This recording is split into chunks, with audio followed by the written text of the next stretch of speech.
Semangat pagi. Hari ini saya akan menyampaikan materi terkait dengan etika akuntan manajemen. Pertama-tama saya akan menjelaskan dulu tentang akuntansi manajemen dan akuntan manajemen.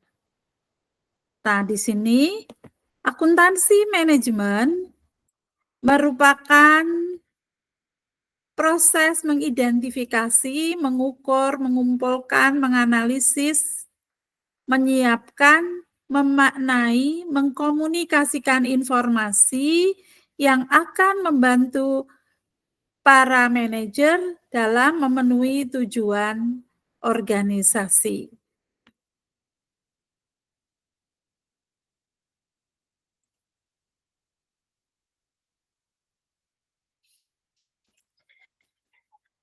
Nah, berarti akuntan manajemen itu merupakan akuntansi manajemen itu profesi yang terkait dengan akuntansi manajemen tentunya adalah akuntan manajemen yang fungsinya sesuai dengan yang terdapat dalam fungsi-fungsi manajemen pada struktur organisasi. Nah, tugas dari akuntan manajemen di sini adalah mengumpulkan dan mengkompilasi informasi, menyiapkan laporan sesuai dengan standar, memaknai atau menginterpretasikan dan menganalisis informasi tersebut. Kemudian, akuntan manajemen juga terlibat dalam pengambilan keputusan. Nah, proses bisnis dapat berubah akibat perubahan lingkungan teknologi dan informasi, sehingga kebutuhan untuk mempertahankan standar etika perilaku profesional tidak mengalami perubahan. Jadi bagaimanapun kondisinya, tetap kita membutuhkan etika perilaku profesional, namun ini disesuaikan dengan perkembangan teknologi dan perkembangan lingkungan. Sebelum kita membahas lebih lanjut tentang etika akuntan manajemen, terlebih dahulu saya akan menjelaskan tentang historical perspective on strategic, ethic, and management accounting. Nah, di sini ada historical era sebanyak 8 era. Kemudian masing-masing waktu memiliki concern yang berbeda-beda dan bagaimana akuntansi meresponnya. Yang pertama, pre-capitalism dualism. Kemudian manajemen concern-nya adalah reconcile world dualism. Di sini mankind and God. Lalu bagaimana kaitannya dengan respon di bidang akuntansi? Dari pre-capitalism dualism tersebut muncul double entry bookkeeping, valuation, dan verification. Lalu pada era berikutnya, era yang kedua, itu second industrial capitalism, kemudian manajemen concern-nya pada profit maximization, lalu accounting responnya pada total profit accounting, time management, supply chain management. Dan pada era yang ketiga itu birokrasis, kemudian manajemen concern-nya pada ekonomi soft skill. Lalu bagaimana respon di bidang akuntansinya? Respon di bidang akuntansinya terkait dengan division of labor and specialization. Lalu standar cost and cost accounting.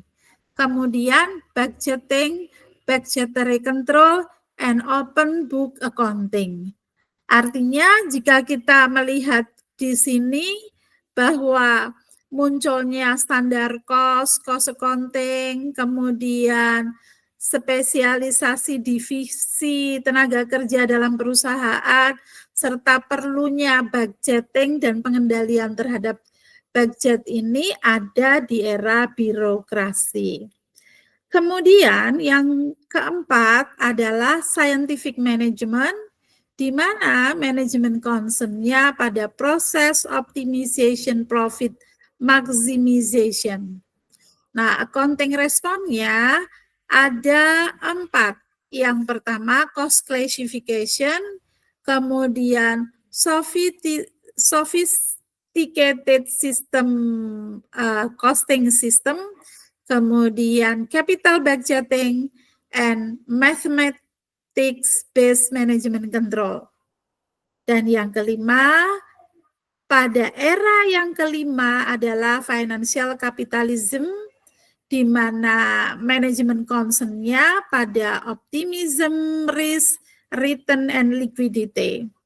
Kemudian, accounting responnya pada job order costing, kemudian value chain accounting, financial ratios, reporting standar, dan integrated accounting. Ini pada era kelima, yaitu financial capitalism.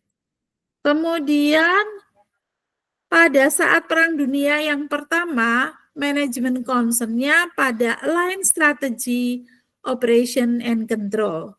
Kemudian respon di bidang akuntansinya perlunya ada forecast, operation management accounting, supply chain management, dan management accounting konsep. Dan ketika pada Perang Dunia Kedua, ini manajemen concern-nya pada the SOH, kemudian akuntansi, respon di bidang akuntansinya adalah management accounting, selection criteria, kemudian operation management accounting, dan quality management accounting, serta supply chain management. Kemudian historical yang ke-8, itu sejarah yang ke-8 atau tahap ke-8 mulai adanya colonization. Nah, manajemen concern-nya pada valuation, political justification or protest. Kemudian accounting responnya yaitu mulai ada benchmark accounting, performance accounting, off balance sheet accounting, accrual accounting, kemudian accounting figures contingency, dan accounting manipulation.